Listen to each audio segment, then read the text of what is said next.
how can AI be integrated into personalisation? Stephanie, would you like to take this one? So for us, because I'm looking at account-based marketing at scale, and when we do customer marketing, we're also always trying to do everything at scale. So for us, AI is huge because it can give us a lot of opportunity, especially when you have a small team, you're far away from global, and you have no budget to create content, right? So it's really, I'm super excited by that.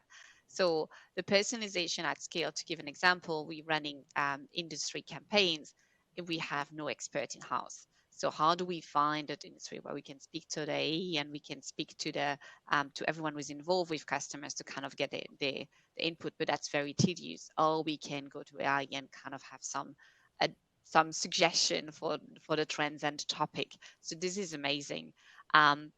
Writing at scale as well, like working with the BDR and closely with the BDR. Can I have 3 versions of an email?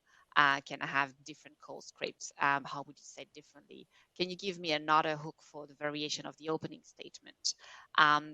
So those are the kind of thing that I think a lot of people are kind of playing around with. But it's still also the very beginning. So everyone is piloting, we're all trying and testing. There is no right way or wrong way yet. It's really, really the very, very beginning. And it's a very hot topic. So everyone is like, how are you doing it? So we just have to bear in mind to be a little bit careful that you don't put data from your own company into the tool, because it's publicly available. So if you don't have framework, just be having a little bit of common sense. They actually say to you, just be mindful, don't put any personal data in there. But I think and also the other kind of question we have, it's kind of for the long term. When are we going to reach the limits of AI creativity? And because we all getting to the same database, and we all get feed based on that same database in terms of, oh, let's have a new idea or a new trend. So maybe at one point we'll reach the limit, and maybe this is when we're going to have like room back for creativity for human. Awesome. And Suzanne, what about you? How is AI and personalization kind of coming in together? So I'm excited by what Stephanie says, and it's something that we definitely want to explore here.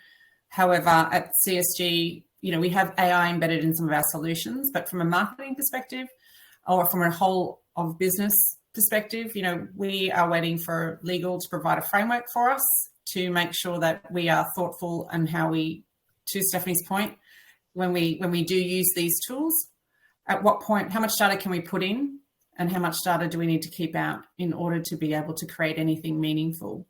And so, they're running as fast as they can. Like everyone else, we're all excited about the opportunity, and it's just about exploring what comes next.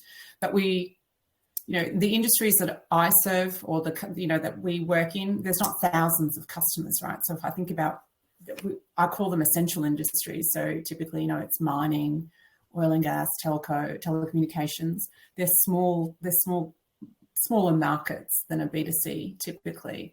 And so when we go on the journey for AI, we want to make sure that we don't disclose anything that could be proprietary or sensitive in nature. Cool. And just before we move on, Shaheen, did you have anything you wanted to add? I think one of the questions that I get, and I'd love to kind of hear what Stephanie and Suzanne have, is, if you are using AI to write this, then why can't, where is your value? Like, why are you doing this? And why can't the client or the prospect or whoever it is that you write in the content do that for themselves? And I think usually what I say in that situation is that the way that you prompt and the way that you ask that question from the AI is extremely important. And that's where the subject matter expertise come in, where you would be able to navigate how to ask that particular question so that you can create that narrative that you want. You get that input from what you want to do. Being subject matter experts in very niche areas, especially in the B2B space, allows people to get the assistance of AI and craft those. And in many ways, it's like saying, oh, people have Google. Can't they just Google it themselves and get that information? To many degrees, it's the same thing. You sometimes don't even know what you need to search for, and what you need to look for, and what you should avoid, and so on and so forth. And where an expert eye can easily tell that. So I think that is important to think about it. And I know some people kind of move away from it and be like, no, we're not going to use it because of this reason. And I think I was reading this article, and they were saying, AI is not going to take your job. People who are going to be using AI are going to take your job. So that's I think the critical piece around leveraging AI and having that sidekick next to you.